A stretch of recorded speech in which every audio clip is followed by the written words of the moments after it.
Hello my fellow Earthlings. Again I have a new video here, and soon I'm actually empty battery. Hope it can film it. It is this one, and I'm working with this now to try to finish it. It's kind of growing and growing and keep growing. In this video my girlfriend and I actually just have a conversation about painting and stuff while I paint, and I explain a lot about textures and brushwork and stuff like that, and also other things.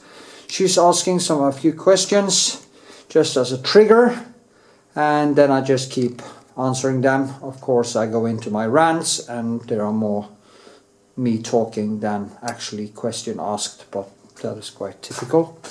Today I'm gonna go further and of course film more. And this of course will be a full tutorial or painting lesson on my YouTube channel as soon as I'm finished with it. So with this, I hope you find it interesting. Also, if you want to support my channel, you can do that by giving a thumbs up, leave a comment, ask questions in comment. You can also go to my Patreon and of course sign up for $1 or $15. If you want me to do a monthly webcam lesson with you, you can sign up for $15 on Patreon, stuff like that. So go check it out. You find a link in description. So here we are. Doing some painting with my beautiful Amalie. She's going to ask me some questions again. Yep. Yep. So, start. Okay, shall I start with the ChatGPT or Whatever. Whatever. Maybe you can talk about how to paint texture in clothes. Yeah, I can do that. That's a good idea. Yeah. Because that's actually what I'm doing right now. So. Well, as I told you, when you paint, you have to avoid the cliches of folds or clodes. Many people will kind of just, if they see a fold, they will just kind of do like this, do like that, and they make these almost cliches or symbols for cloth. So, and it becomes very rigid, stiff, or almost plastic. So what you have to do is kind of think that you have to make it so it's basically physical. You have to use the pencil. I prefer the pig pencil. What is it called? Pig, not pig, but Pig hair. Pig hair, bristle, whatever, because they leave this painted brushwork, almost like cloth-like, woven. And then when you look at, like down here, there is a light. What people usually would do is that they take this and they do like this. Okay. What I would do is, how to sit på den sidan eller bättre för det. You could move over there. Maybe that's better because then you turn around and talk to you. And then you see better. So.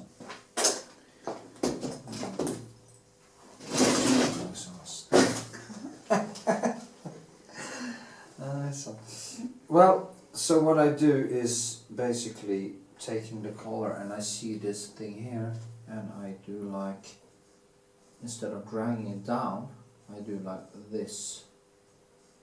Okay.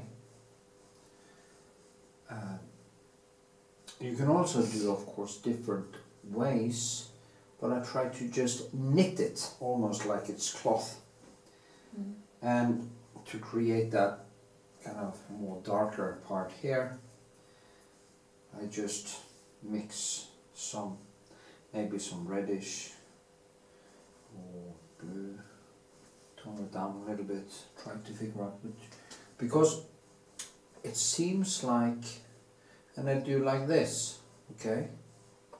And then I go back and I bring in some lighter color, and I do like this again. So in a way these surfaces get knitted together, almost like it would be thread all the time. But then again, of course, you can go a little bit up like this and a little bit down like, but you figure out how to do it. What you don't do, you don't flatten it out.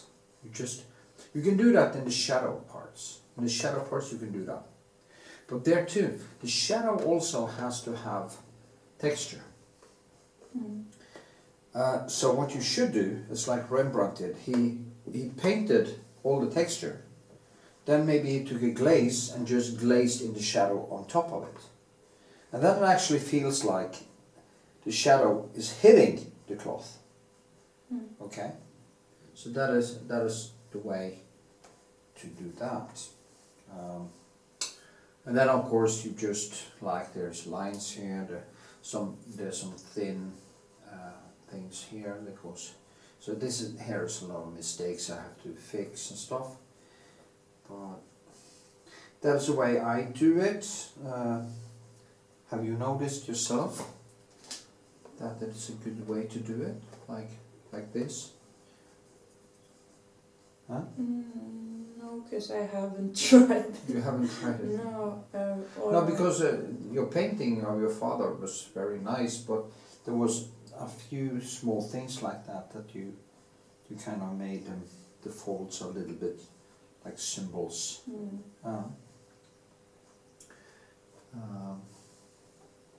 But also, of course, there are times you can actually drag down if you want to kind of create say there is a shadow and I want to create some more difference between the tops of this paint and the low areas. You can actually drag it down, but it always has to be very focused. That is why when you look at some of the best photorealists, they're really good at doing that, and they also put in very low brushwork. There's not like me that just put in a lot of paint, but they keep it down, so the process there is even more focused. What is this called? I always forgets his name. Didn't I show you that German guy? Philip Weber. Yeah, Philip Weber. You look at what he's painting. That's kind of, you could do that. No. Because you have, no, you have the hyper focus. I see it already, the kind of focus you have. And your temperament is more like his, in a way. Don't you agree a little bit? You don't have to. But I can see that you could actually, your hyper focus. And of course it would drive you nuts, but to do that you have to have this. But it depends. What do you now interviewing you actually? What do you want to do? Do you want your paintings to be more painted? Or do you want them to be more photorealistic, or do you have you thought about that at all? Kind of? I don't think I want to go total photorealistic. Okay. Because yeah, there's something boring about it too, even though it's very impressive. Weber is extremely impressive because that is taking it to another level. That is the godlike level. You know, it shouldn't be even possible. If you are going to do photorealism, you have to do it that way. like him, because or else it just becomes kind of like an AI.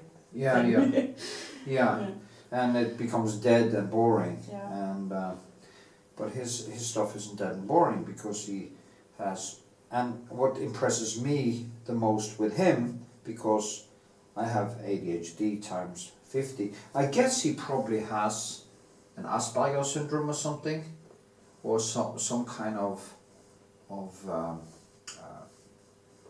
autism, because being able to reach the calm or reach the hyper focus, there has to be something special with him, because he sits there with these small pencils.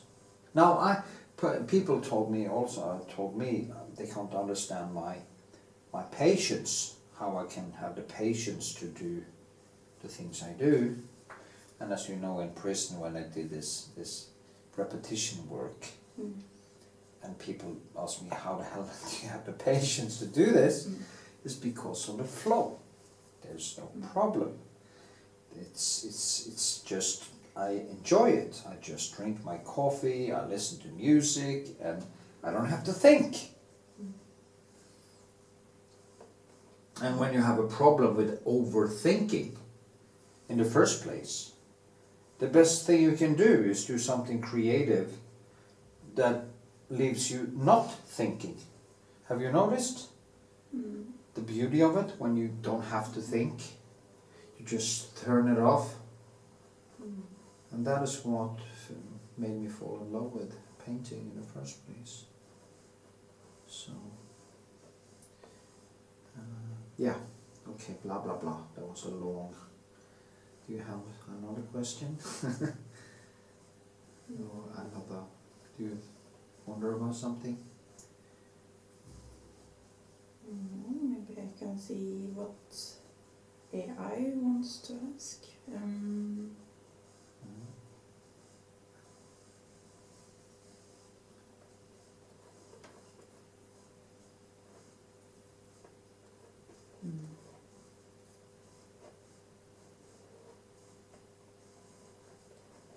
How do you approach the portrayal of human figures in your art, and what do you hope viewers take away from these representations? Yeah, that was weird. Yeah. That was weird. Presentations take away from it. It's like it's almost like a philosophical question, isn't it? And I don't do that much philosophy when it comes to painting. It's more like, to me, it's more like painting. How I approach it. Or maybe what do you want the viewers to take away when they see your art, or is there something you want them to feel or think? Like this, yeah. Well, I wish more people actually saw the value of the brushwork. But you have to have a trained eye. It's like when I go into a museum and I see a Rembrandt or whatever. I have a painter, and there's a lot of good painters in the world. I always go and look at the brushwork. That is what I notice first. And I also, if I can inspire people to push themselves, because a lot of people say, oh, I haven't got talent to do this, and I say, yeah, you do. You just have to do it over and over again. Maybe it is the thing that adding something positive to the world, a small thing. I would like my artwork, like that Philip Weber guy, be a witness to human potential, human potential when it comes to skill.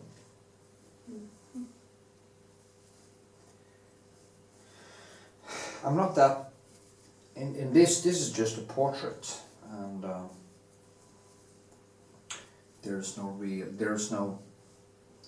course there is humanism in depicting a human being in the first place, but I don't do a portrait like this for any other philosophical reason. If there's anything, well, this one I'm doing because it's a commission work, so I have to do it.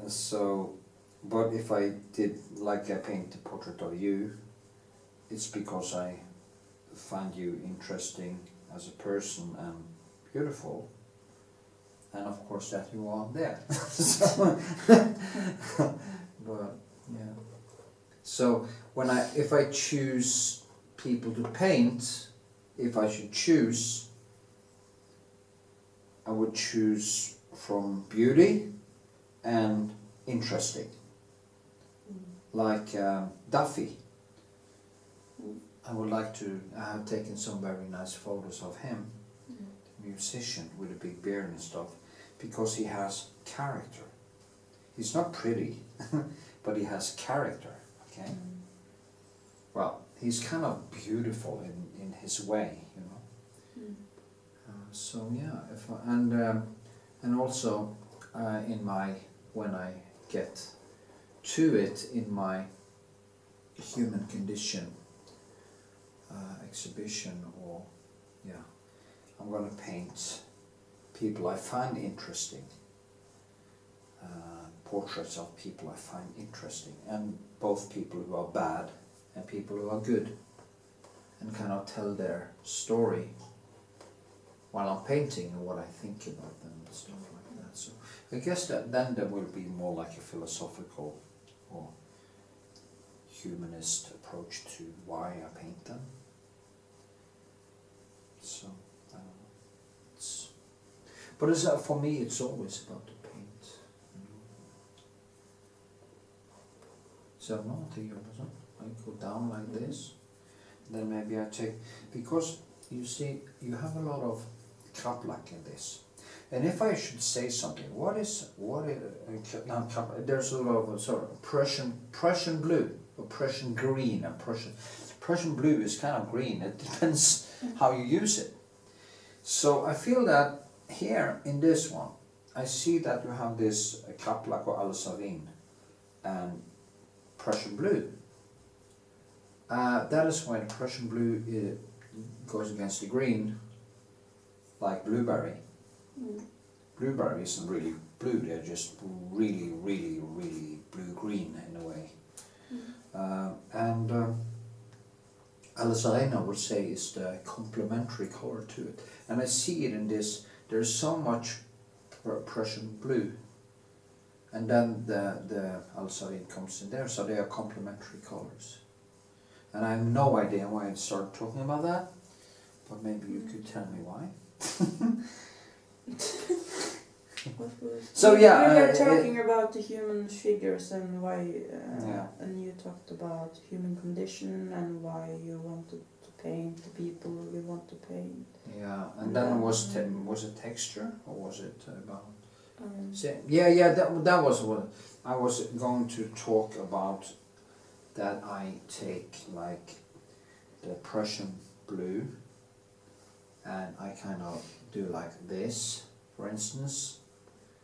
Pull this down, then I kind of go in here, and I take, when I'm going to enhance it a little bit, I don't mix them together, but I take Prussian blue and the alizarin in this brush work, and I just mix them there. So they get mixed into the brushwork, almost like a micro impressionism. Actually, I have a video on YouTube called where I paint an apple, where I do that very consciously, and I call it micro impressionism. Okay, and then you can go in, and you can also mix in French ultramarine, because that kind of turns the Prussian blue over into more reddish, so then it becomes more violet again in a way, and you just have to go back and forth and back and forth and back and forth and back and forth with that. Yeah. Next. Huh? Yeah, see the way you're working, you kind of just put it on there. Yeah. I would probably have mixed everything more together. Yeah. I kind of put it on there almost like I would build with clay. And that goes back to that sculpture teacher I had in art school, Næss, which had the sculpture with one lump of clay, and then it was sitting, adding and subtracting, adding. It's almost like, have you seen the video of Freud when he paints? No. That is quite cool. He grabs the paint and he pushes it on, and then he throws down the rest, and then he just grabs more paint and he put it on. Almost like he's building like this. It's fascinating to see. There was done a video of him a few days before he died, and he was painting one of his last paintings. And he was standing there, and the runner was full of paint. He's just throwing it down like that.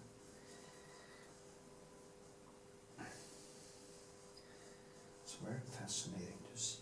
Now, it's fascinating with humans at all that we can do this. It's like we are apes that has this big fluke of a brain that leaves us with the capability of doing this. Now, I think this rose is placed totally wrong, and there's a lot of mistakes here, but that is why then I go over it again. I have to push it more back, down, I mean. But you must do it your way, you know. If you want to mix the colors more, you do that. That's figure your own way. You don't have to do it like me. I also mix sometimes, you know. It's just I do know if you mix too many colors together and you push them in too much, it becomes quite plastic almost. The most horrific thing is now when people who can't paint are using acryl. People who can't paint who use acryl? Yeah, because it's so flat. It's even more flat. It's almost nothing there. And I take some black and I push down the Prussian blue, put in some also in again. Then I get a deeper color. Then I go in there. Okay, just ask me some questions. I'll lift up this like this. See now there is this fold here. So I start doing like this. Okay, you see? And,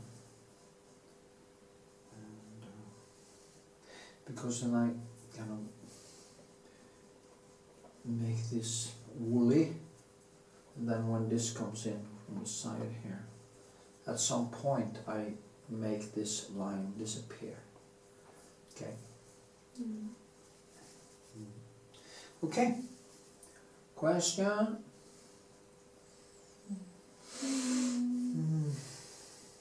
Har du spørsmål? Jeg vet ikke med disse her.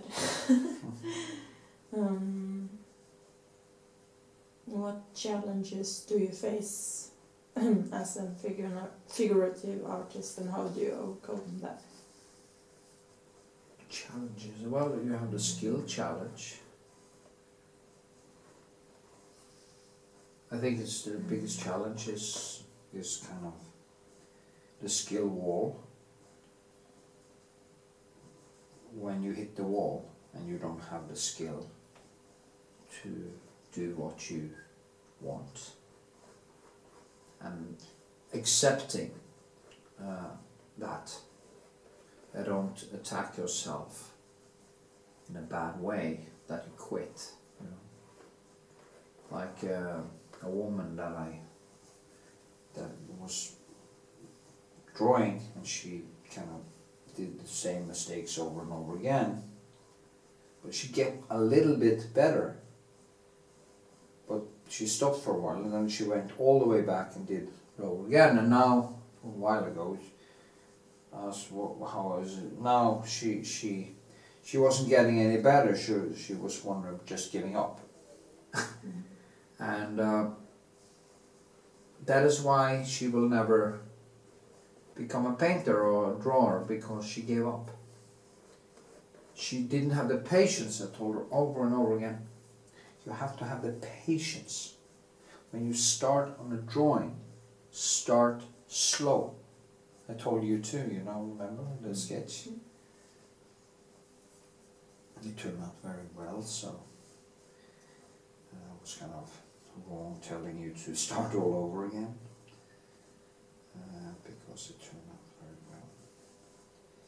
But she was moving too fast, and she always did the same mistakes.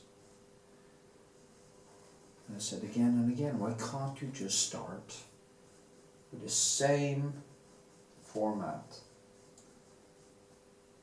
and make the face as big as it is in the format, and then let everything, always something. But the thing is, she was getting better, but then she loses the interest because she wants the fix. She wants the fast fix. She wants to be good now, and don't understand that it demands a lot of work and honesty and endurance, mental endurance, because you have to accept that you have a skill wall. Have you thought about that? About what? The skill wall? Yeah. When you reach the point where you feel... Yeah, I Yeah. experienced that with the flower painting. especially. Yeah. And how did it feel?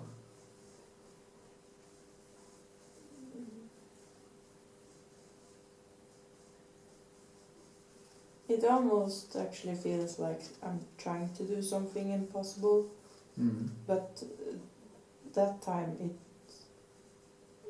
really felt like there was impossible, because I have at least somewhat found a solution to most of my paintings, but that one was like, no, there is no solution here. There is no solution. Yeah, and there's many reasons you chose the wrong photo. Okay, that's one. Okay, and but you pulled it through. Despite you haven't been painting for that long either, really. Well, you have been painting, but you haven't done it very much, like all the time. How much did you used to draw? When did you start again, actually? You did a lot before, and then you started? 2002. Uh-huh. 2022, I mean. Okay. Yeah, that's when you started again. So... Well, do you have anything more for me? I don't know about these AI questions. No, it's just kind of a starter in a way. Kick the baby. Well, you asked about the struggles. Well, I struggle, of course, with getting started every day. And the strange thing is, every time I get started, I feel like I'm home. It's basically like when I drink red wine. When I take the first glass, I feel like I'm home. The thing with painting is that you don't get hungover the day after. So you can do it over and over again, and you get the same buzz. But despite that, it's so much harder to get started. I mean, it's easy to take a glass of wine, But for some reason, it isn't that easy to start with something this positive. You notice that yourself, it's easier to go exercise than paint. Why? Is it because it's slow dopamine? That's a good question. The slow dopamine is always more difficult to get started. So that is one of the things. Now, as a figurative artist, you have this thing that you can actually get to sell more paintings, and your economy can be better than most artists because you're actually making something people want. But then again, other artists, and especially Norway, is getting financed by the state, and doing this kind of painting leaves me, of course, outside of the circle of artists who actually get support from the art community, because there's always been this fight between the figurative painting and the conceptual artists, who's kind of, there's literally, I would say, what do you call it, corruption in the Norwegian art scene. There's a small gang that are sitting in the organizations who's giving state money, oil money, to a certain section of artists. And that is, so I guess that is a bad part of the Norwegian art scene, or doing this kind of art, that you kind of fall between two chairs. But then again, we live in Norway, and if we really screw up, we always have social security or whatever. Nobody's starved to death in Norway unless they really want to. I mean, you have to insist. Even a drug addict in the street of Norway is richer than most people in the world. So, and he gets covered everything if he wants to. The question there is that the guy is actually using his money wrong. Okay, like me, I used money like crazy. It cost me a lot. You know. Being an idiot cost. That's a price.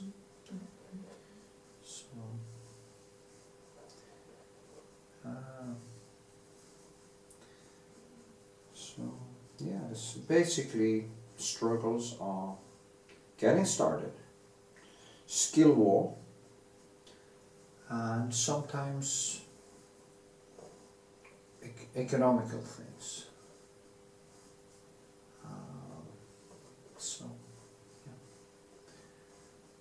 If everything was too easy, I guess it wouldn't be that interesting either. And the pleasure, I mean, when you finally stopped working on the flowers, you were kind of pleased with it because you had gone through the whole process. I saw how you were fighting with that painting because you hated it, okay? Yeah. But you wouldn't give up. And that is a very good, that one is it that will make you keep doing it because you don't quit. You refuse to give in. Sometimes we should actually give in long before we do. Yeah, I think it's much easier to quit in the start Yeah. than in the beginning. Yeah. But I had worked for several months, Yeah. almost a year, so I can't quit now. Yeah, It's too late. It's too late to quit. Yeah, you've gone too far. Yeah, and it was a good thing because you learned a hell of a lot from it. So yeah. Me too. I mean, in the beginning, I had no skill set to finish these projects I was wanting to make. I was dreaming about doing these huge figure paintings and like really huge, and I made some big ones too, but I couldn't possibly finish them and get it right because I didn't have the skill. But I had this naive way of being that made me try anyway. So yeah. Any more we can talk about? Does this look like a mess now? There's a lot happening in the shadows there. Yeah. You see now, I try to How do you maybe when there's a lot of things happening in the shadow shadows. or Yeah, something, yeah, how yeah, do yeah. you like approach that? Now I just have to kind of, as I said, I need to make texture also in the shadows, like this. Okay. So it actually, and then now this brushwork is too thick compared to that now because it's more toned down, so I can actually do a little bit like this and maybe drag it up like this and then go in and put another layer on top on this again. And then I need some alsarin and I try to drag it down like this maybe. No, that was wrong actually. See, because I flattened out the texture. Mm-hmm. But then again, at some point you can't really get more paint into it, so you just have to let it dry and then paint on top of it. What I would like to do, I see this now as a lot of triangles and shapes. Do you see that? It's almost like there are a lot of mathematical shapes, almost like Picasso, you know. So if you think like that, you will actually get closer. And then when you have gotten that in, the mathematics of it, basically, because everything in nature has a mathematical structure. So if you paint something, it has to follow the logic. You can't suddenly have a fold in the clothes that does something that is impossible. Mm-hmm. That isn't physically possible compared to the other thing, okay? Mm-hmm. You can't have a branch on a tree that suddenly grows out of the golden snit, or the golden, or you know what is called 3,14. Is it the, you know, that it grows like, it grows basically, you know, you have this, and then this is half, and then this is half again, and this, so you have this, yeah, you know what I mean. You always have this, and if you do a tree, and you don't follow the logic or the mathematics of nature, it would just look wrong. Even an untrained eye will see that this can't be a tree. It's like when people paint the face and they get the proportions wrong. Everybody sees there's something wrong, okay? Even the untrained eye. Of course, it's way easier to impress the blind, as we say, but you will see it. So you kind of have to understand the logic of the universe in a way, or the mathematics of the universe.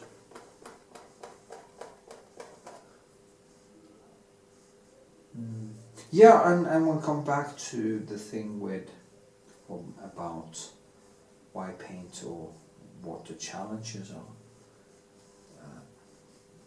It is basically the challenge that is much of the driving force, I think.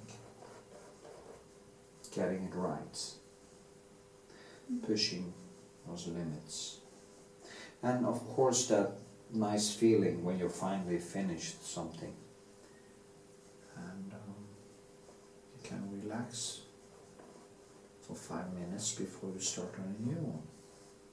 That's also very dangerous, not to start basically the day after, because if you take a pause, it can be permanent. It's very dangerous. It's very hard to get started again.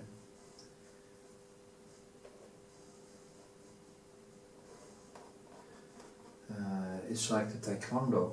I have the third dan, you know, and I should have had the fourth if it wasn't because I had to operate my hips, maybe even five. But the point is, most people who do martial arts, or especially things like karate and taekwondo, they get to the black belt and they work like crazy to the black belt, and then they're gonna have a pause. They're gonna relax a little bit after the first graduation, and they never come back. And then they come back maybe in a year, but then they go to 1 or 2 trainings and they have lost all their motivation to start up again. So when you have an exhibition, you can take a few days off, but you should actually go right back to painting again, almost a day after. You know what I mean? Because it shouldn't make any difference. And I told you too, when you now was finished with that painting, and you still haven't started yet. And it's a week ago. You see what I mean? And I'm not a good, you see me, I throw away so much time now. So you should just get started. Do something. Just set something up there and start. Anything. Just do brushwork. Just try out stuff. Have a canvas with, you're just gonna do some brushwork, okay? Just get started.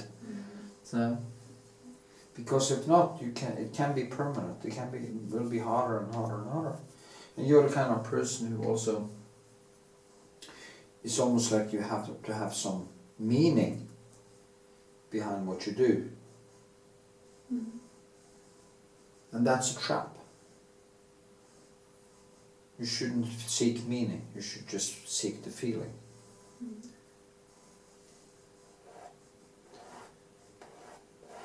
I have never had problems with the question, what should I paint now? Okay? Because there's objects, there is landscapes, there are human beings, there are so many things to do. So how do you think about these things? There can also be too much to choose from. Yeah. What should I start on? Yeah. Well, as I said, just put up a still life, set it up, start. You find a photo you want to paint, you start. Just have to sit down and start.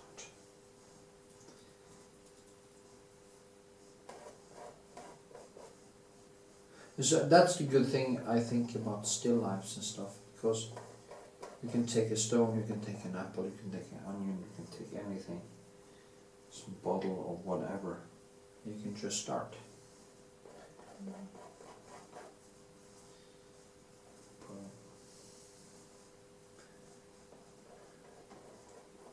I've done the same mistakes myself. When I was doing exhibitions, in the end I was basically painting and sleeping. And in the last few days I didn't sleep, I was just painting. At some point I had painted so long, I don't remember it, that I was standing there, and because when I ruminate when I paint, and suddenly I heard a voice from, it sounded like it came from outside my own head, and it answered my question. The question I was thinking about was answered from the outside, because haven't been sleeping much and I've been painting like crazy. So I call it a near psychotic experience. My own thought was answered by me from the outside. It sounded like and I jumped like crazy. You know, what was that? I said, okay, I should have a nap. Do you have another question for me?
The problem here is that you also have the stripes in the cloth.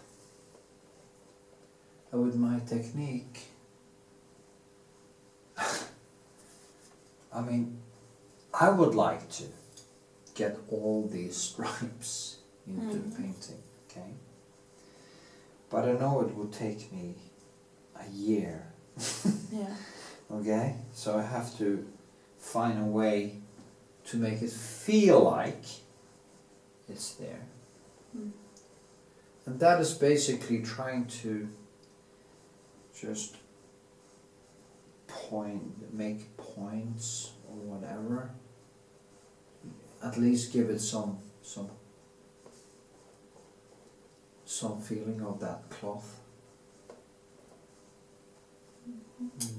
That is why this painting will of course take much longer time than I thought, because they tend to grow while I'm painting.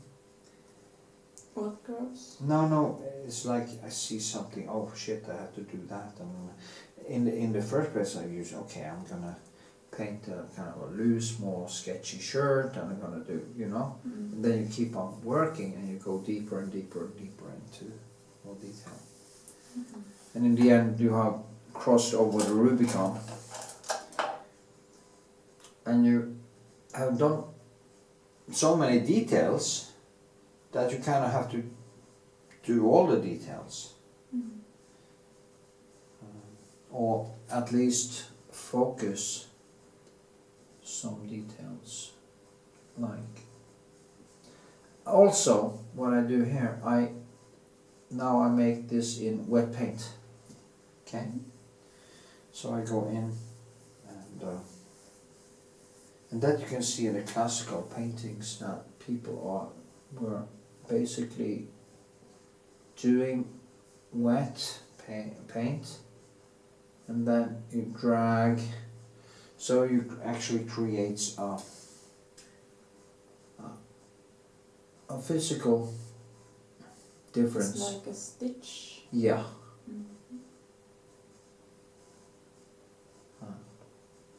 Or a scar, or whatever a stitch, almost like a stitch. Yeah. And then you can, when you really go into it, you will start adding paint on top of this again. Okay? And now you start to create, you see what I mean? That is what you do. I've seen you do it. Yeah. So any more you have for me? Or did this?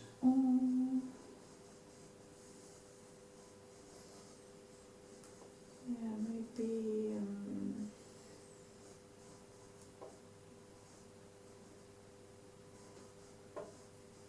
Yeah, like do you have any routines or things you can do to get in the right mindset to create art? Or if you are struggling with this procrastination, is there something you can do about that? Yeah, that's a very good question, because I've been struggling with that now. But what I should do, and I told you, is to always put my painting first. Like today, I chose not to go and exercise, but then I managed to throw away a lot of time anyway. So then I went up a situation where I feel I didn't get anything done. Okay, but it's better, really, because at least I tried. You know what I mean? I sacrificed something to get started, and that was actually my exercise, because I didn't really need to exercise, but manic as I am, I would choose that because it's easy. Exercise for me is very easy. It's like drinking red wine. So yeah, that is basically what I have to do, but I haven't gotten there yet. I'm working on it. Because I see also as I get older, I work slower, okay? And you do, actually. It goes a little bit slower. Because many things. Eyesight, brain. So yeah, I have to. But if there is any. That's a good question. I just try to start, I guess. But I think in the future now, it's to get all my ambitions done in this lifetime. I really have to make the right choices and right compromises in everything. And so do you. I don't know how many ambitions you have, but I have kind of high expectations,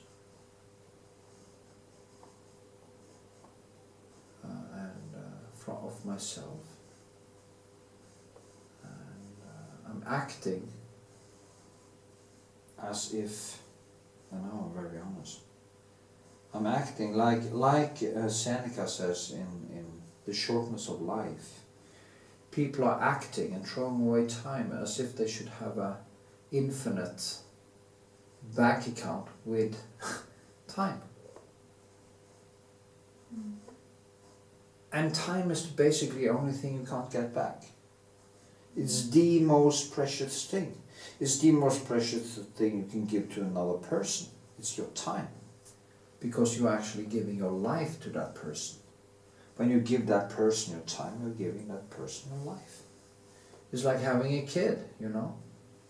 If you have a kid, you are basically giving a big part of your life to that kid. But then again, I guess it's our best chance for eternal life, so genetic life anyway. Not that it matters when we are dead. So yeah. Some way I'll do it. And you can't control what the kids will do if no, they that's are going also to a have their thing. own Then kids. it disappoint you and all was all for nothing. They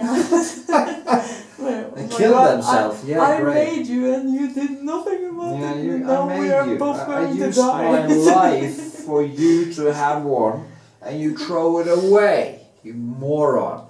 That is what my parents should tell me over and over again, and kind of do, but I don't know how true it is actually, and how careless it is not to actually appreciate this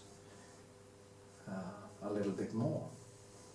Now, we didn't ask to get born, so that is not our problem, okay? We don't really owe our parents anything because we didn't ask to be born. It's like God, okay? I didn't ask God to create me. Now, I don't believe in God, you know that, but if it was true that God created us and then expect us to do everything right or we go to hell, I mean, that is not fair, is it? I didn't ask for this.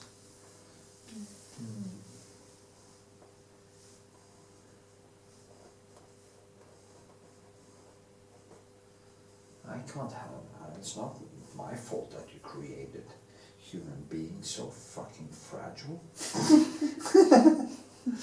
That we prefer a short bus instead of the long bus, like from creative work and good deeds.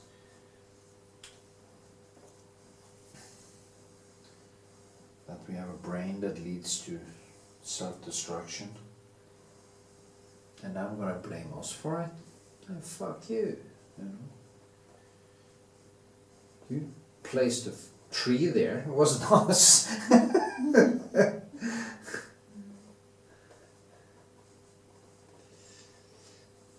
You are not allowed to eat of that tree. You say that to a lot of kids. Sooner or later, a kid is gonna grab a fruit, doesn't he?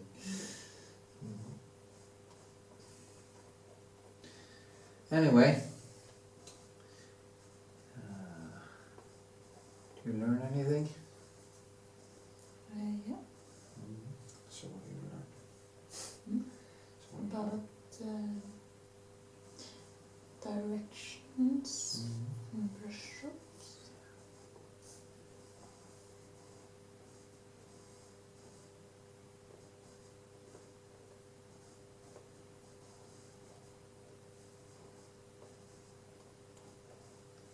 See, now it starts to be in the, it's too lumpy still, but as I go along now I'll start to move these things into the right places.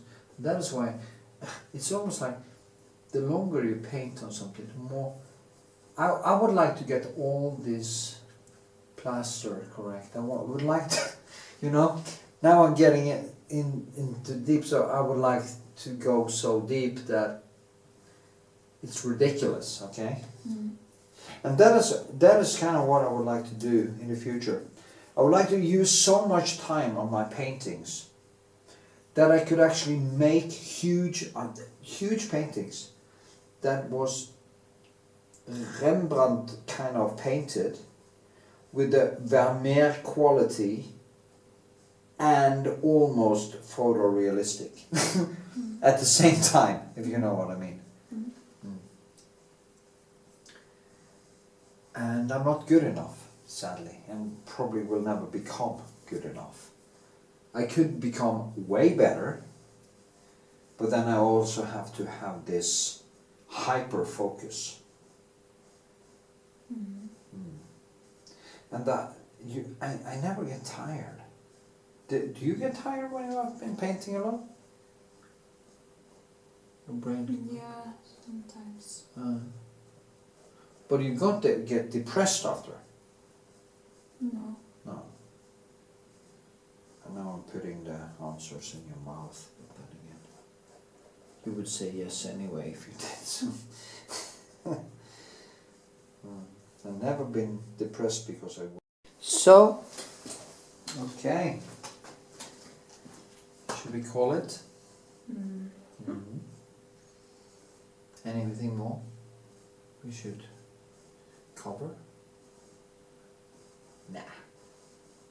Well, this video will be out on YouTube soon as part of a bigger or longer tutorial about this, and the main tutorial will be there when it's done. So, with this, check out my Patreon, support me, give a thumbs up, leave a comment, tell me what you think, ask me questions. Yeah. Yeah? You agree? Yeah. Help my channel grow, so I can afford bigger muscle. Okay. Okay.